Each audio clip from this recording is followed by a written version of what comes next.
ఉత్తమ్ కుమార్ రెడ్డి గారు ఎంత ఆయన టీపీసీసీ అధ్యక్షుడు ఆ రోజు ఏమన్నాడు?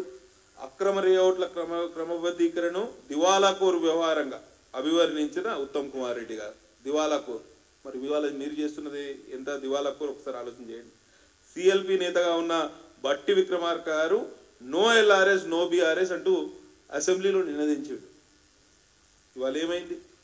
మళ్ళా కేసీఆర్ ఇచ్చిన ఎల్ఆర్ఎస్ 2020 గైడ్ లైన్స్కు ఇంకా తూట్లు పొడుస్తూ, ఇంకా అక్రమార్జనకు పాల్పడుతూ, ఇంకా అక్రమాలకు తావిస్తూ, ఇంకా అడ్డగోలు వసూళ్లు చేస్తామని చెప్తూ మళ్ళా ఎల్ఆర్ఎస్ 2020కి మాడిఫైడ్ గైడ్ లైన్స్ తీసుకొచ్చి ఇంకా వసూళ్ల కోసం లేబరిస్తున్నారంటే మీరు ఒకసారి ఆలోచన చేయండి. మీరు గతంలో నో ఎల్ఆర్ఎస్ నో బీఆర్ఎస్ అన్నారు. ప్రజలు ఇప్పుడు మిమ్మల్ని నో ఎల్ఆర్ఎస్ నో కాంగ్రెస్ అనే నినాదంతో తిప్పికొట్టడానికి సిద్ధంగా ఉన్నారనే విషయాన్ని మీరు గుర్తించాలి. కోమటిరెడ్డి వెంకటరెడ్డి గారు ఒక అడుగు ముందుకేసారు. ఆ రోజు ప్రతిపక్షంలో ఉన్న నాయకులు హైకోర్టుకు పోయిండు, స్టే తీసుకొచ్చిండు. ఇదే మహానుభావుడు ఆ రోజు ఎల్ఆర్ఎస్ 2020 మీద. ఇవాళ వాళ్ళే మళ్ళా మాడిఫైడ్ జీవోలు తీసుకొచ్చి ఈ డబ్బులు కావాలి మాకు. మీకు అందరికీ తెలిసిన విషయమే, రాష్ట్ర ప్రభుత్వం దివాలా తీసింది, ఖజానా పూర్తిగా ఖాళీ అయిపోయింది. మార్చి 31 ఎందుకు పెట్టిందంటే మార్చి 31 ఫైనాన్షియల్ ఇయర్ క్లోజింగ్. అంతలోపు అడ్డగోలుగా వసూలు చేసుకోవాలి. 20,000 కోట్ల రూపాయలతోటి ఖజానా నింపుకోవాలి. వీళ్ళ ఉచిత హామీలు కానివ్వండి, వీళ్ళ అడ్డగోలు కార్యక్రమాలకు కానివ్వండి, వాటిని ఖర్చు పెట్టాలి. పేద ప్రజలను, మధ్యతరగతి ప్రజలను ముక్కుపిండి వాళ్ళని వసూలు చేయాలి, వాళ్ళని నడ్డి విరగొట్టాలి, వాళ్ళని ఇబ్బంది పెట్టాలి. అది వీళ్ళ కార్యక్రమం. ఇవాళ సుప్రీంకోర్టులో కేసు నడుస్తాను. మీరు ఇచ్చిన మాడిఫైడ్ గైడ్ లైన్స్ కానివ్వండి, ఎల్ఆర్ఎస్ 2020 కానీ నిలబడే అవకాశమే లేదు. మీరు ఒకసారి చూడండి, గతంలో ఇచ్చిన జీవోనే నిలబడలేదు కోర్టులో. ఇప్పుడు సుప్రీంకోర్టులో కేసు నడుస్తోంది. ప్రజావేగులు కొంతమంది సుప్రీంకోర్టుకు, హైకోర్టులో వాళ్లకు రిలీఫ్ దొరకలేదని సుప్రీంకోర్టులో కేసు వేయడం జరిగింది. ఇది న్యాయ సమీక్షకు నిలబడదు. ఇదైతే కొత్త జీవో అయితే ఏ రకంగా కూడా సహజ న్యాయ సూత్రాలకు విరుద్ధం. అక్రమ లేఅవుట్ చేసిన ఓనర్ దగ్గరనే ఉండగానే 90% ప్లాట్లు అక్రమ లేఅవుట్ ఓనర్ దగ్గర పెట్టుకుని లేఅవుట్ ఓనర్కే సక్రమం చేసుకునే కార్యక్రమం చేయడం ఎన్నడన్నా విన్నరా?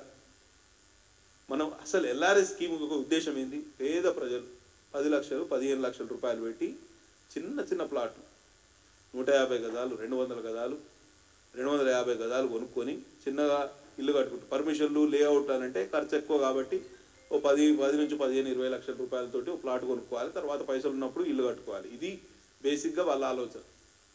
ప్రభుత్వం ఎందుకు ఎల్ఆర్ఎస్ స్కీమ్ ప్రవేశపెడుతుందంటే ఈ పేద మధ్యతరగతి ప్రజలు లేఅవుట్ల పేరిట ఇప్పుడు అక్రమ లేఅవుట్లో ప్లాట్లు కొనుక్కున్నారు, మనం రెగ్యులరైజ్ చేయకపోతే వాళ్ళకి ఇబ్బంది తప్పాయని చెప్పి ఈ స్కీమ్ తీసుకొచ్చారు. ఇవాళ ఇదే స్కీమ్ ద్వారా అక్రమ లేఅవుట్లు చేసిన రియల్టర్లకు, ఎవరైతే కంపెనీలు ఉంటాయో రియల్ ఎస్టేట్ కంపెనీలు, వాళ్ళకు మీరు వాళ్ళకు వాళ్ళ అక్రమ లేఅవుట్ని సక్రమం చేసుకోవడానికి మీరు అవకాశం ఇస్తారు. మీరు పేద ప్రజలకు అక్కర రావాలన్నా మీరు అక్రమ లేఅవుట్లు చేసి అక్రమార్కులకు అక్కడికి వస్తారా? ఒకసారి ఆలోచన చేయండి. ఇది పూర్తిగా లోపభూయిష్టం. 100% ఈ ఇష్యూని మేము హైకోర్టుకు తీసుకెళ్తాం. కేసు ఆల్రెడీ సుప్రీంకోర్టులో కూడా ఉంది. వారికి కూడా ఈ పూర్తి స్థాయిలో సమాచారం ఇస్తాం. ఈ విషయాన్ని కూడా కోర్టు రెండు కోర్టుల్లో, హైకోర్టులో కేసు నడుస్తుంది, సుప్రీంకోర్టులో కేసు నడుస్తుంది. ఈ 2 కేసుల్లో కూడా మేము తప్పకుండా ఉన్న ఎవరైతే ప్రజావేగులు ఉన్నారో వారి ద్వారా కోర్టులో కూడా పూర్తి స్థాయి సమాచారం ఇస్తాం. ఈ జియో పూర్తిగా లోపభూయిష్టం. ఈ జియోను ఉపసంహరించుకోవాలి. భారతీయ జనతా పార్టీ కోరేది ఒక్కటే, ఇవాళ మనం అక్రమ లేఅవుట్లను అక్రమం అంటున్నాం, వాటిని సక్రమం చేయాలి. ఇప్పుడు సరే, అక్రమాన్ని సక్రమం చేసినాం, సెట్ బ్యాక్ ఉంటుంది, ఓపెన్ స్పేస్ ఛార్జెస్ ఉంటాయి.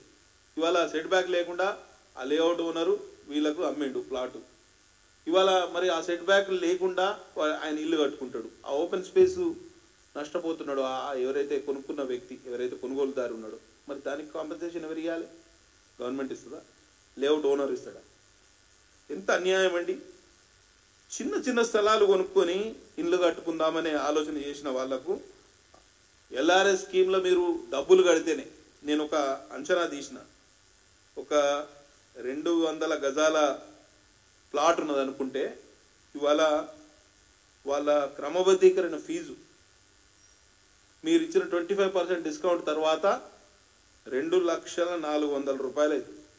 చిన్న 200 యార్డ్ ప్లాట్, ప్రతి ప్లాట్ ఓనర్ దగ్గర నుంచి 2 లక్షలు వసూలు చేస్తారు. ప్లాట్ ఓనర్ ఎక్కడైతే లేడో లేఅవుట్ ఓనర్ దగ్గర నుంచి వసూలు చేస్తారు. ప్లాట్ ఓనర్ అంటే ప్లాట్ కొన్నవాడు, లేఅవుట్ ఓనర్ అంటే లేఅవుట్ వేసినవాడు. సింపుల్. గతంలో వాళ్ళు ఇచ్చిన జియోలనే ఇది మెన్షన్ చేశారు క్లియర్ కట్గా. 2020 గైడ్లైన్స్లోనే plot holder means a person on whose name the plot is registered and with a registered sale deed executed on or before 26th August 2020. Layout owner means a person who has developed the layout and sold the plot on or before 26th August 2020. ఇది layout owner. ఇప్పుడు layout ఓనర్కి లాభం చేయాలి. 10% ప్లాట్లు అమ్ముకున్న layout owner 90% regularise చేసుకోవడానికి వారికి అవకాశం ఇవ్వడం ఎంత న్యాయం అండి? అంటే అక్రమార్కులకు కొమ్ము కాస్తున్నారా మీరు?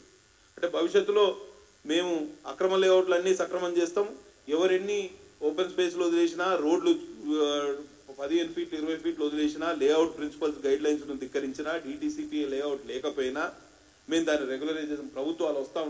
ఇది న్యాయ సమీక్షకు నిలబడే అవకాశమే లేదు. ఏ న్యాయస్థానం కూడా దీన్ని ఒప్పుకోదు.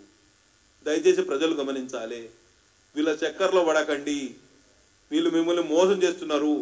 డబ్బుల కోసం ఖాళీ అయిన ఖజానాన్ని నింపుకోవడానికి పేద ప్రజలను, మధ్యతరగతి ప్రజలను మోసగించే కార్యక్రమం తప్పించి ఈ LRS 2020 అనేదే గతంలో ఫార్స్ అని హైకోర్టే వ్యాఖ్యానించింది. దాన్ని మళ్ళీ కాంగ్రెస్ ప్రభుత్వం కొనసాగిస్తుంది. ఇది పూర్తిగా అన్యాయం అనేది మా వాదన. తర్వాత